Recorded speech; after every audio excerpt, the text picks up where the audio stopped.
কে? জোরে বল। ও আমার কলিজার বাবারা, আমার যুবকেরা, ও আমার বন্ধু পর্দারা, আপনারা জানেন না চিন্তা নাই। কারণ কি বলে আমার টাকা আছে, আমার সম্পদ আছে, আমার কোনো চিন্তা নাই। না না না, পৃথিবীর বুকে তাকায় দেখো, বহু টাকাওয়ালারা তাদের টাকা তাদেরকে বাঁচাইতে পারে নাই। কত হয় টাকা আর তিনি পারে নাই। আবু লাহাব আমার নবীরে গালি দেয়, এ আব্দুল্লাহর বেটা মুহাম্মদ, তুই ধ্বংস হয়ে যা, ধ্বংস হয়ে যা। নাউজুবিল্লাহ। আমার নবীরে গালি দেয়, আমার নবীরে গালি দেয়, বড়াই কিসের? আবু লাহাবের টাকার অভাব নাই, টাকার বড়াইতে, টাকার গরমে আবু লাহাব আমার নবীরে গালি দেয়। আমার নবীরে আব্দুল্লাহর বেটা মুহাম্মদ, তুই ধ্বংস হয়ে যা।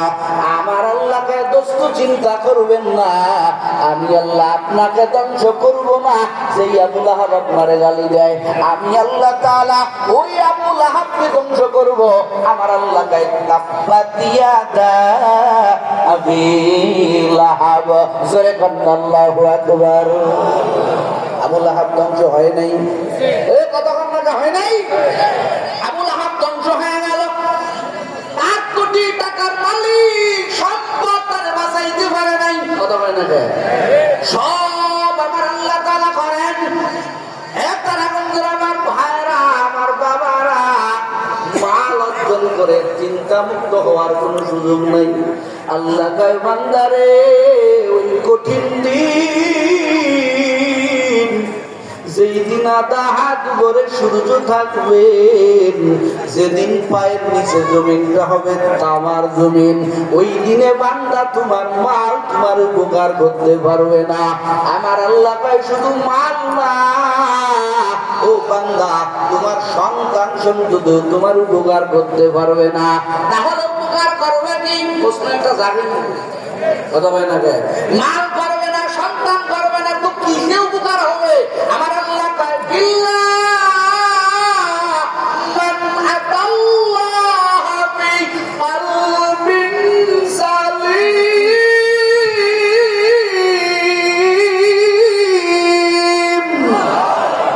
আল্লাহ কয় বান্দা, তোর মা তোর সন্তান কেউ তোর উপকার করতে পারবে না, একমাত্র উপকার করবে ওই দিনে আমি আল্লাহ তাআলা তোমার চেহারার দিকে দেখাবো না, আমি তোমার সম্পদের দিকে দেখাবো না। ওই দিনকে আমি আল্লাহ তাআলা বান্দার ভিতরে দেখবো কোন বান্দা কলবে সালিম নিয়ে আসছে, কোন বান্দা আমি আল্লাহর মহব্বতের একটা অন্তর নিয়ে আসছে।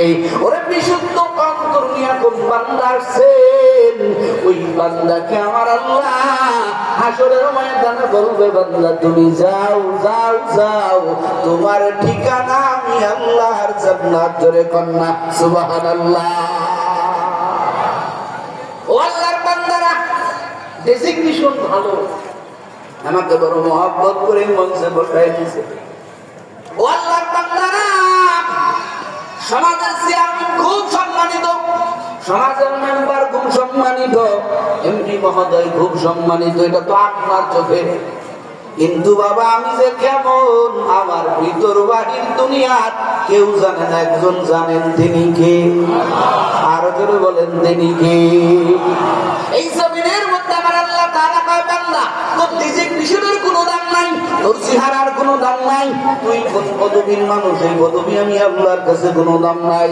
আমি আল্লাহর কাছে একটা দাম আছে, যার ভিতরে আমি আল্লাহর মহব্বত, আমি আল্লাহর ভয়, আমি আল্লাহর বিধান মোতাবেক যেই বান্দা চলবে, ওই বান্দার মর্যাদা আমি আল্লাহর কাছে সবার চাইতে বেশি। যার কারণে মসজিদে নববীর মধ্যে আমার পয়গম্বর বেলালকে দিয়ে আযান দেওয়ায়, ফাতে মক্কার দিন ইতিহাস বলে দেখেন। ও কলিজার বাবারা আমার, তারাগঞ্জের মানুষ, ফাতে মক্কার দিন আমার পয়গম্বর, পুরা মক্কাটা আমার পয়গম্বর জমজমের পানি দিয়ে দৌত করে আমার নবী দীর্ঘ অনেক বছর আমার পয়গম্বর বাইতুল্লাহরে সামনে নিয়ে নামাজ আদায় করতে পারে না। আমার নবীর মনে দুঃখ, আজকে বাইতুল্লাহ বিজয় হয়ে গেছে, ধরে করেন আলহামদুলিল্লাহ। আমার নবী হৃদয় খুশি, বাইতুল্লাহর সামনে নিয়ে নবী নামাজ আদায় করবে। বিজয়ের আজান দিবে কে? নবী আমার পরামর্শ নেয়। আবু বকরের বেলায় পরামর্শ আসে, উমরের বেলায় পরামর্শ আসে, উসমানের বেলায় পরামর্শ আসে, আলীর বেলায় পরামর্শ আসে। কারণ এরা নাম্বার ওয়ান সাহাবী। আবু বকর 1 নম্বর সাহাবী, ওমর 2 নম্বর, উসমান 3 নম্বর, আলী 4 নম্বর। নাম্বার ওয়ালা সাহাবীদের পরামর্শ আসে, কারণ সবাই এদেরকে বড় মহব্বত করে। আমার নবী কয় না, আজকের মক্কার বিজয়ের আজান আবু বকর দিবে না, ওমর দিবে না, উসমান দিবে না, আলী দিবে না। আমার নবী কয় সাহাবায়ে কিরাম, ওই মজমার মধ্যে আরেকজন ব্যক্তি আছে, দেখতে কালো হতে পারে কিন্তু ভিতরটা এত চকচকে, যার সম্পর্ক দুনিয়া পর্যন্ত না, যার সম্পর্ক আল্লাহ পর্যন্ত। ওমর তো মনে হয় কি, বেলাল তো মনে হয় নিজের দিকে জবান মাথাটা নিচে করে কান্না করতেছিলেন আল্লাহরে। সবাই বড় বড় সাহাবীর কথা কয়, আমার নামটা কেউ কয় না। আমার আল্লাহ কয় নবী, আজকের মক্কা বিজয়ের আজান আবু বকর দিবে না, ওমর দিবে না, উসমান দিবে না, আলী দিবে না। আমার আল্লাহ কয় নবী আমার, আপনি যে বেলালকে সিলেক্ট করেছেন, আমি আল্লাহ তাআলাও খুশি। আমার আল্লাহ তাআলা বলেন ইন্না আক্রামাকুম ইনদাল্লাহি আতকাকুম।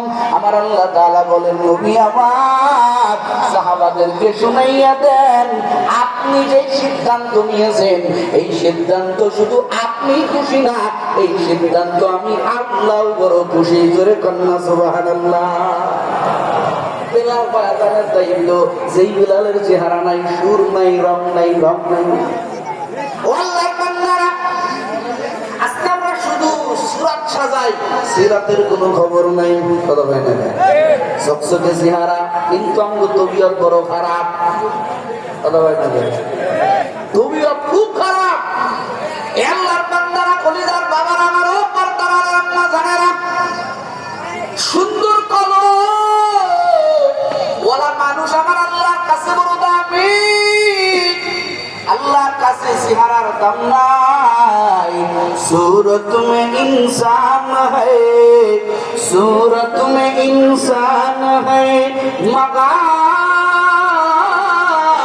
इंसान नहीं है। हैवान से बदतर है, मगर हैवान नहीं है। हैवान से बदतर है, मगर हैवान नहीं है। দেখতে আমাদের মতো মানুষের মতো মনে হয়, কিন্তু আমগো কর্ম এত খারাপ, চতুষ্পদ জন্তু পর্যন্ত আমগো কর্মের কাছে হার মেনে যায়। কথা হয় না, এতটা খারাপ আমরা, এই মানুষ জাতি আমরা। ও আল্লাহর বান্দারা, কলিজার বাবারা আমার, আল্লাহ তাআলা বলেন দুনিয়ার মানুষ শুনে নাও, যেই সন্তানের বাহাদুরি করতেছো, যেই মালের বাহাদুরি করতেছো, এই মাল আমি আল্লাহর কাছে কোনো দাম নাই, আমি আল্লাহর কাছে কোনো ভ্যালু নাই। আল্লাহ তাআলা বলেন কলবে একটা সালিম ওয়ালা বান্দা আমি আল্লাহর কাছে বড় দাম। এই কলবে সালিম অর্জন করতে হলে আল্লাহর বিধান মানতে হবে। এরকম কি আল্লাহর বিধান, তাকওয়া অর্জন করতে হবে। আর তাকওয়া অর্জন করার পরে আমার আল্লাহর কথা মতো চলতে হবে। আমার আল্লাহ কয় বান্দা, এই কলবে সালিম বানানোর জন্য আমি আল্লাহ তাআলার মনোনীত একটা ধর্ম, ইন্নাদ-দীনা ইনদাল্লাহিল ইসলাম, আমি আল্লাহ তাআলার কাছে মনোনীত একটা ধর্ম, আমি আল্লাহ তাআলা ইসলাম ধর্ম তোমাদের জন্য আমি আল্লাহ সিলেক্ট করে দিলাম। একটু জোরে কন্যা বাবা সুবহানাল্লাহ। এই ধর্ম এতটা সহজ, আমি আল্লাহ তাআলা কারো উপরে বিন্দু পরিমাণ চাপায় দেই নাই। লা ইউকাল্লিফুল্লাহু নাফসান ইল্লা উসআহা। আমার আল্লাহ তাআলা কয় এই ইসলাম ধর্ম এতটা সহজ, বাদশার জন্য, ধনীর জন্য মানা সহজ, গরিবের জন্য মানা সহজ, বাদশার জন্য মানা সহজ, সহজ, ক্ষুধার্তের জন্য মানা সহজ, রোগগ্রস্ত মানুষের জন্য মানা সহজ। ওরে যারাই যদি চেষ্টা করে এই দিন মাইনা এই আমি আল্লাহ তাআলার ইসলাম এমন ভাবে মানবে, ওরে মানার কারণে আমি আল্লাহ তাআলা তার কলবের মধ্যে এমন একটা জিনিস আমি আল্লাহ তৈরি করি, এমন একটা রূহ আমি আল্লাহ তৈরি করি, এমন একটা আমি আল্লাহ তাআলা কলব আমি আল্লাহ তাআলা বানিয়ে দেই, যেই কলবে চক্ষু বন্ধ করতে দেরি আমি আল্লাহর আরশে আজিম ভ্রমণ করতে দেরি হয় না। জমিনের মানুষ একটা রকেট কত গতিতে যাইতে পারে, ক্যালকুলেটর মিলান, কিন্তু জমিনের ভিতরে আল্লাহ তাআলা এমন কিছু মানুষের এমন কিছু পাওয়ার আমার আল্লাহ তাআলা দান করেছেন। বলে বান্দা চক্ষু বন্ধ করতে দেরি, বান্দার জায়গা মতো পৌঁছাইতে দেরি হয় না। জোরে বলেন আল্লাহু আকবার। সুলাইমানের কথা মনে আসতেছে রে বাবা। সুলাইমান আলাইহিস সালাম কয় ওই বিলকিসের সিংহাসন এনে দিতে হবে। কারণ সুলাইমান তো সেই বাদশা, বা সুলাইমা তাতু বুরুকো সরওয়ারি শুধু মানিয়ে হাতে নাশো দৌবরি। সুলাইমান আলাইহিস সালাম এমন একজন পয়গম্বর যার রাজত্ব শুধু মানুষের মধ্যে চলে না, যার রাজত্ব জিনের মধ্যে চলে, যার রাজত্ব বাতাসের মধ্যে চলে, যার রাজত্ব প্রত্যেকটা প্রাণীকুল সৃষ্টির মধ্যে চলে। একটু জোরে কান্না আল্লাহু আকবার।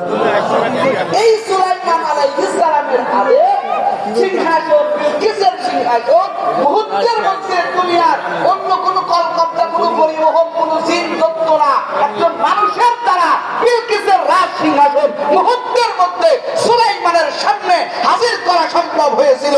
একটু জোরে কান আল্লাহু আকবার। কিসের পাওয়া? বলে কলবের পাওয়া। কিসের পাওয়া? জোরে বল, কলবের পাওয়া। আল্লাহর এই দিন মানতে আমরা অনেকেই কুণ্ঠাবোধ করি, অনেকেই মনে করি হুজুর আমি কেমন দিন মানবো, আমার তো বহু ব্যস্ততা, আমার তো বহু ফিকির, আমার টাকা পয়সা নিয়ে চিন্তা করা লাগে, আমার বাদশাহিত্ব নিয়ে চিন্তা করা লাগে, আমি টাকার মালিক, আমার টাকা নিয়ে চিন্তা করা লাগে, কেমনে নামাজ আদায় করবো, কেমনে আমি ভালো পথে আসবো, আমি চিন্তা করেই তো করবাই না। ও আল্লাহ আমি কেমনে, ও হুজুর ওলামায়ে কেরাম আমি কেমনে দিন মানবো, কেমনে ইবাদত করবো। আল্লাহ তাআলা হাসরের ময়দানে এক শ্রেণীর মানুষ আল্লাহর কাছে কইবে আল্লাহ আমার দুনিয়াতে মালের অভাব নাই, আমি মাল নিয়ে আবার ব্যস্ত, তোমার দিন কেমনে মানবো। আল্লাহ তো সুযোগ পাই নাই, সময় পাই নাই। আমার আল্লাহ তাআলা হাসরের ময়দানে এই শ্রেণীর মানুষদেরকে আমার আল্লাহ তাআলা জবাব দেওয়ার জন্য আমার আল্লাহ তাআলা ডাক দিবেন। আমার পয়গম্বর খলিল ইব্রাহিমকে আমার আল্লাহ তাআলা ডাক দিবেন, এই ইব্রাহিম কোথায় আসো। ইব্রাহিমকে আমার আল্লাহ তাআলা হাজির করবেন। আমার আল্লাহ ডাক দেয়া বলবেন তাকাইয়া দেখো এই ব্যক্তি, ইনি হলেন আমি আল্লাহর পয়গম্বর ইব্রাহিম আলাইহিস সালাম। একটু জোরে কান্না আল্লাহু আকবার। ইব্রাহিম আলাইহিস সালামকে আমার আল্লাহ তাআলা এতটা মাল দান করেছিলেন। বলে কেন এতটা মাল হলো? বলে ইব্রাহিম আলাইহিস সালাম হিস্টরি আপনারা জানেন, ওকে আপনারা জানেন।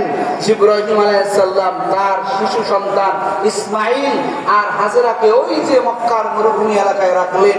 ইসমাইলের পায়ের আঘাতে আল্লাহ তাআলা জমজম কূপ নামক নিয়ামত দান করলেন। জোরে কান আল্লাহু আকবার। ওখানে ব্যবসায়িক দলটা যায়, ওখানে বসতির জন্য আবেদন করে, ইব্রাহিমকে ট্যাক্স দেওয়া লাগে। ইব্রাহিম আস্তে আস্তে আস্তে আস্তে অনেক টাকার মালিক হয়ে গেল। কিতাব রাখে ইব্রাহিম আলাইহিস সালামের আন্ডারে 400 কুকুর ছিল, পোষা কুকুর। এক একটা কুকুরের আন্ডারে হাজার হাজার ওই আরবি বকরির পাল ছিল। তাহলে 400 কুকুরের কাছে কত বকরির পাল ছিল? সব মালের মালিক আল্লাহ তাআলা ইব্রাহিমকে বানায় দিয়েছিলেন। জোরে কোন সুবহানাল্লাহ। ইব্রাহিম কি আল্লাহ তাআলা কয় আমার খলিল, আমার বন্ধু। ফেরেশতারা ডাক দেয়া কয় মালিক, ইব্রাহিমকে আপনি খলিলুল্লাহ বলতেছেন, ইব্রাহিমকে আপনি বলতেছেন আমার খলিল, আমার বন্ধু। আল্লাহ আমগো তো বুঝে আসে না ইব্রাহিমকে আসলে আপনার বন্ধু নাকি ইব্রাহিমের বন্ধু হলো মাল সম্পদ, এত সম্পদ করেছেন ও আল্লাহ আমাদের তো বুঝে আসে না ইব্রাহিম কি আপনার পাগল না মালের পাগল। আমার আল্লাহকে প্রশ্ন কেন করো, পরীক্ষা করে দেখো। একটু জোরে কান্না আল্লাহ